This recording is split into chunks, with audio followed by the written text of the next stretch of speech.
Hello, everyone. I'm Blayne Gilmer, and welcome to Southeastern 14, where we are continuing to count down the top 5 SEC quarterbacks in our preseason rankings heading in to the 2023 season.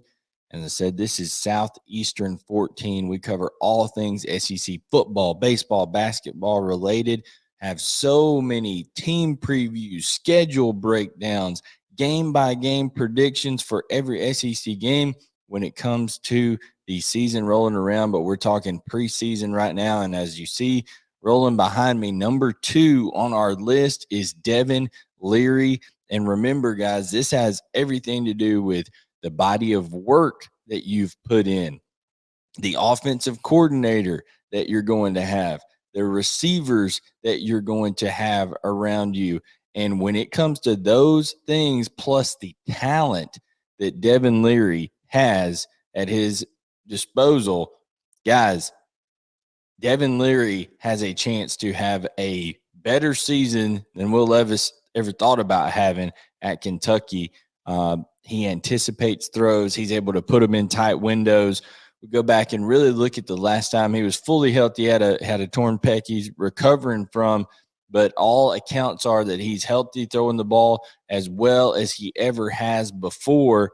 And you go back and look at that 2021 season that Devin Leary had for NC State and what he put up really over a 21-game period there stat-wise. It's quite impressive. But before we go into our number 2 quarterback, Devin Leary's accomplishments and why we believe he should be there on that list, let's go back and review what we have counted down so far.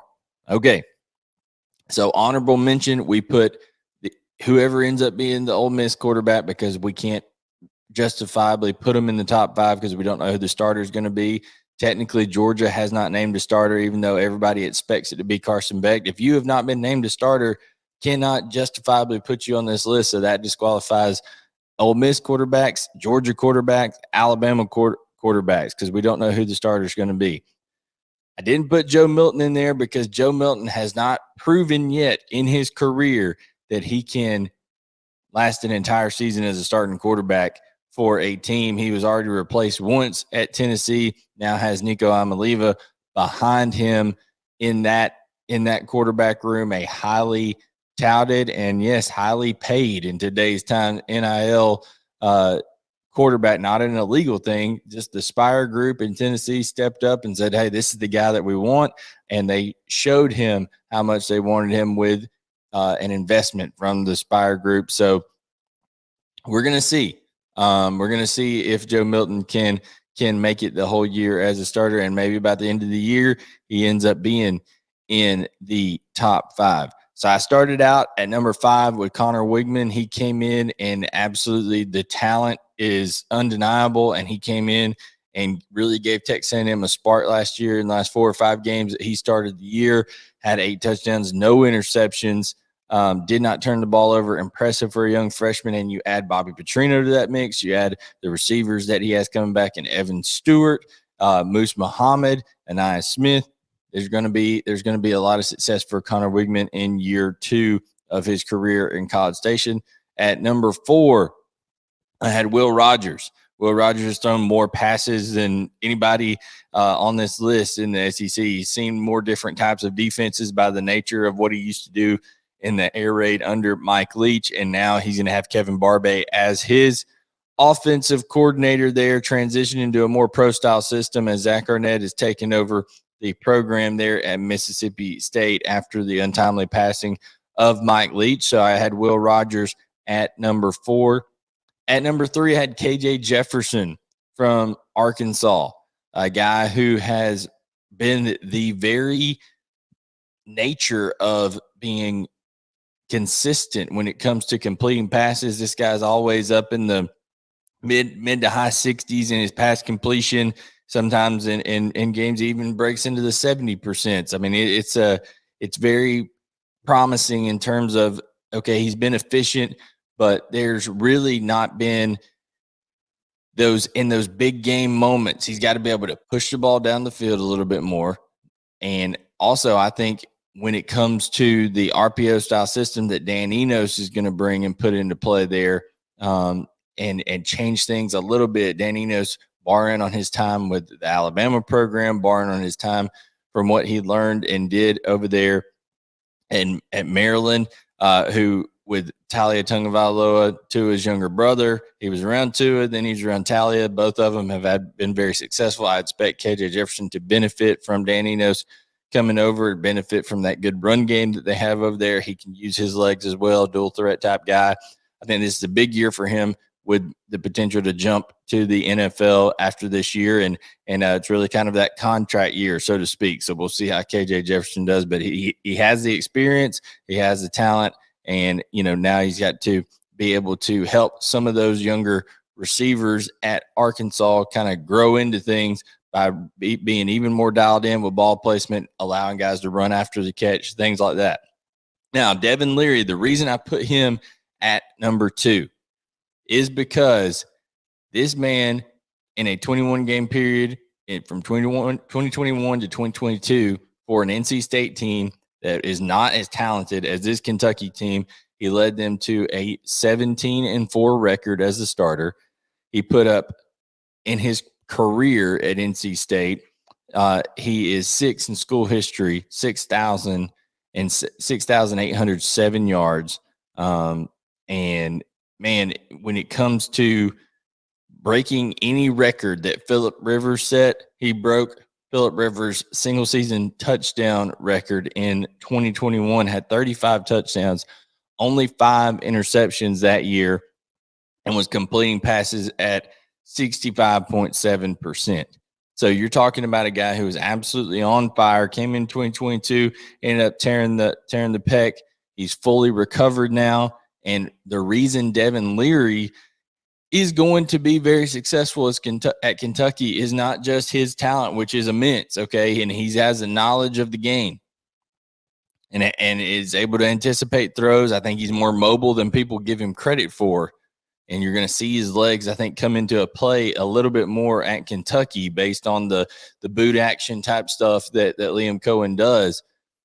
But I just mentioned that name. Liam Cohen is going to be a big reason Devin Leary is number 2 and has success here this season as an SEC quarterback.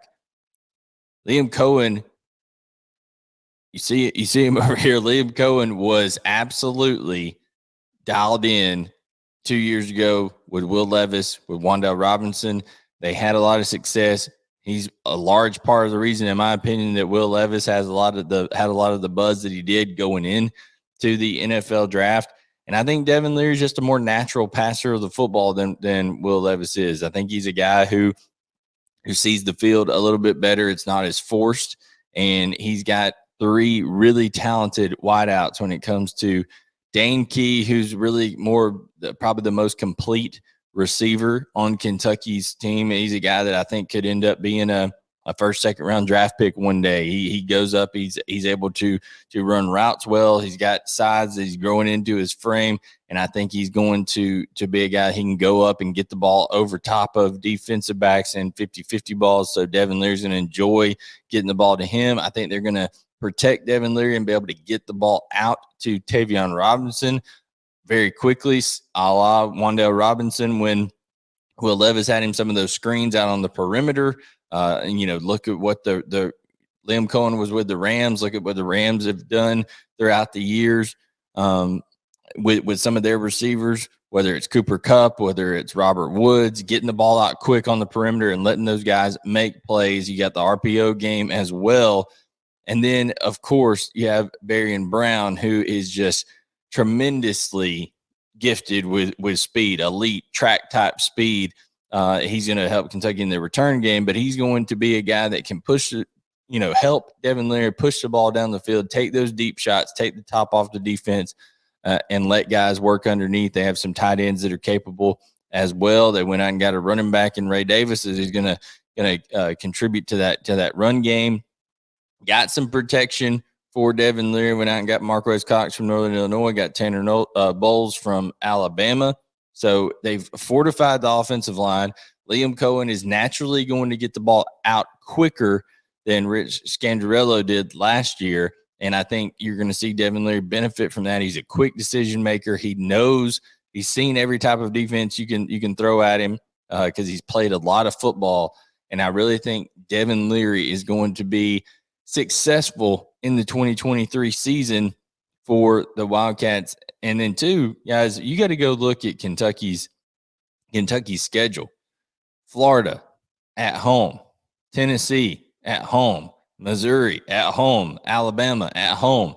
Lexington is going to be a place that Devin Leary is loved, and it is going to be a place that Kroger Field is going to be loud and rocking because they are going to be explosive offensively, and they're going to give them something to be excited about. And I think Devin Leary is going to play very well there at Kroger Field. The only big game they have on the road is Georgia. Nobody's expecting them to win that game anyways. You've been talking about the back-to-back national champions, but some big games that they're going to get a chance to have at home. All reports that we've gotten is that the Peck is fully healthy, looks good. He's ready to roll. So Devin Leary, look for him because of guys like Dane Key, because of guys like Tavion Robinson, because of guys like Barry and Brown, and because of a man named Liam Cohen with additions to the offensive line there. Devin Leary, with his ability to process and his ability to anticipate and his arm strength to be able to fit things into tight windows, I think he's going to have a heck of a year. He is number 2 on our SEC preseason quarterback rankings heading into the 2023 season. Leave your comments, like, subscribe if you think it's warranted. We would appreciate that. Helps out our analytics, especially that thumbs up button. So like, subscribe, leave your comments, and turn on notifications when we go live, guys. We greatly appreciate it. For Southeastern 14, I am Blayne Gilmer. Join us as we go throughout the preseason. Team previews, schedule breakdowns, game-by-game previews. We're going into more position countdowns. Everything you could want SEC football, we have it here on Southeastern 14. So like I said, like, subscribe, turn on notifications. And for everybody at Southeastern 14, I'm Blayne Gilmer. We'll catch you guys next time.